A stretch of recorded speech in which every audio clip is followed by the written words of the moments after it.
Hi there everybody, welcome to Wight Cycle Hire. Here we are again. It's now what episode is it? 4. Episode 4 of John's top technical bike tips.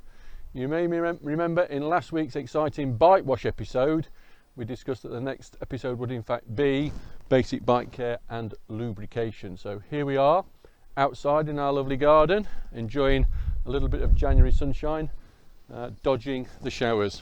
So this is a bike, it's just been washed and it's now ready for some basic lube.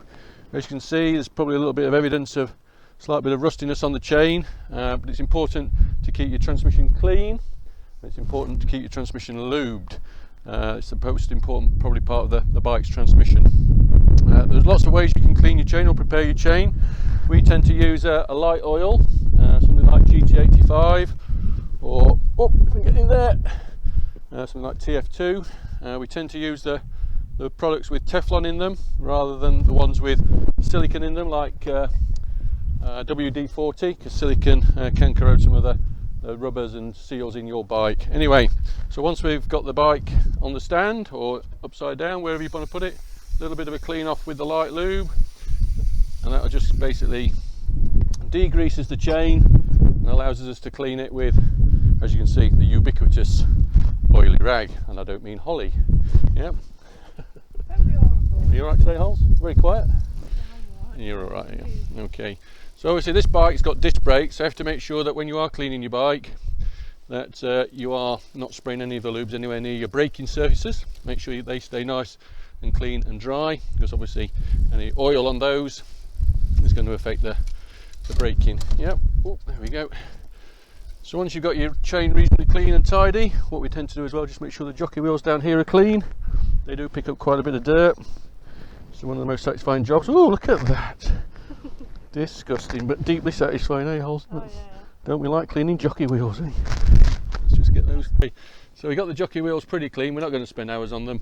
And I think what you'll find out about bike maintenance and bike care is how long do you want to spend on it, because you can be pedantic and take forever, or you can basically do it to your own standard. But the most important thing is keep it reasonably clean, because the chain attracts all sorts of dirt and grime. It's whizzing around all sort of fairly expensive components, and it will make a load of noise. Here's Holly. She's brought today her special lube again. It's wet lube. Wet lube. So wet lube, we're in the middle of winter, so wet lube basically is a lube that doesn't really wash off very easily. It will stick to the chain, so when you're going through those puddles and all that mud, it doesn't just wash away. Different lubes for different types of different seasons. This is a different lube again. This has got Teflon in it. This is an all-weather lube. Again, you can probably use that most of the year round, and we would probably use that through most of all the seasons apart from summer, when we need something probably a little bit drier. So once we got the chain reasonably clean, we'll then lube it. So we lube the chain on the inside. Now, the reason we do that is that when the chain spins round or goes around the components, it spins oil from the inside of the chain to the outside of the chain. It takes about 4 full pedal revolutions to oil the whole chain. So once we've been and done 4 revolutions, that's as much oil as we need on it. We just give it a little wipe off to take away the excess. So what you don't want to do is over lube your chain, because over lubing is no good either. It just means you get dirt everywhere spraying all over, or dirty lube spraying all over your frame and perhaps all over your legs and things. So don't over oil. Once you've been through the basic lubing process, we just like to run it up through the gears, just get that lube spun into the chain, and make sure that it actually goes onto some of the other components as well and spins around the bike. Just do the front mech as well, and then that just puts a little bit of lube onto those various components. Okay, so that's as complicated as lubing your bike is. Obviously you can do other things to keep your bike frame nice. Some of the things that we do, particularly with mountain bikes, is we put a bit of oil on the forks here. Anything that's sort of shiny and silver, especially on our seaside area, is prone to a little bit of corrosion. You can put a bit of this on the frame as well. We tend to just let it dry off normally, but it does put a nice shiny film on there and keeps it nicely protected. And again, any sort of dirt that comes on, again, must make sure you don't spray onto the braking surfaces. There are lots of other brake cleaning products. This one by Duck Smart, this is called Bike Easy, and this is a dry wash. So for those of you who don't have the benefit of a hose and your bike's not too dirty, perhaps just been doing some summer riding, the dry wash is really nice, and that actually brings up a nice shine as well.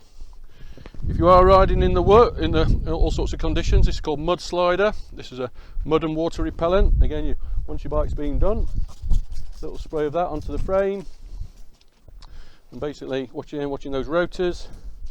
But again, when you come to ride that again, it will actually repel the mud and have a little rub off hold and basically stop the dirt and mud sticking to the frame. So when we come to wash it next time, it'll stay a little bit cleaner, a little bit drier. Other products, this is called Bullet, again by Duck Smart. This is a frame protector, and this is a silicone spray. So again, just put it onto the frame. Again, that'll bring the nice shine up onto the bike and give it a little bit of protection. Other products are available, similar product, Bike Protect. This is from Muck Off. So yeah, lots of alternatives out there. We try them all, we try to find the best. Ta-da! Very quick changeover there. Thank you, Holly, for that quick pit stop. This is Holly's number 2 road racing bike, isn't it, Holly? This is your winter training bike. Oh, yeah, and basically you keep it really in tip-top, don't you not, condition. Anyway, it's just been on the turbo and actually went out for a ride on Sunday. It has got a little bit of dirt. We've given it a wash, so it's a little bit cleaner. So again, we just need to lube the chain, a little bit of rust coming through. Lots of salt on the roads, particularly in the UK at this time of year, with frost and a little bit of snow, so the gritters are out gritting the roads. Obviously salt and metal don't go very well together, and it tends to cause corrosion, so you need to make sure you're washing that salt off the bike and you're really lubing your chain after every ride. Do you want to put a bit of oil onto that, Holes? Which one do you fancy today? You're going to get GT85 on first, okay. And again, that just sort of prepares it. We don't tend to leave the GT85 on there because it is actually a degreaser, so if there's any oil on there as well, it will actually break down that existing oil and bring it off. You go for the wet lube today, Holes, are you? Yeah, because it's pretty rusty. Yeah, pretty rusty. So okay, bit of wet lube. Again, just a little bit of that on it. Again, just wipe off the excess, make sure it's not over lubed. What spray do you want on your frame today, Holes? You're going to go for a bit of Bullet. Will that make you go faster, do you think? I hope so. Yeah. You spray on.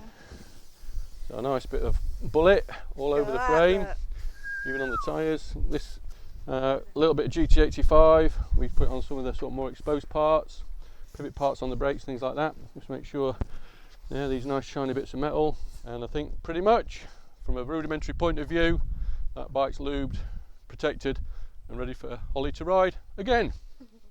Okay, so next week on John's top technical tips, we're going to look at basic bike maintenance. So that includes things looking at brakes and gears. Again, we're not going to get too sophisticated or complicated. We're just going to look at the things that you can do at home to make sure your bike's safe to safe to ride, and any adjustments that you can make safely yourselves. Okay, so it's goodbye from us, and we'll see you hopefully next week when it's a little bit warmer and a little bit drier. Okay, bye.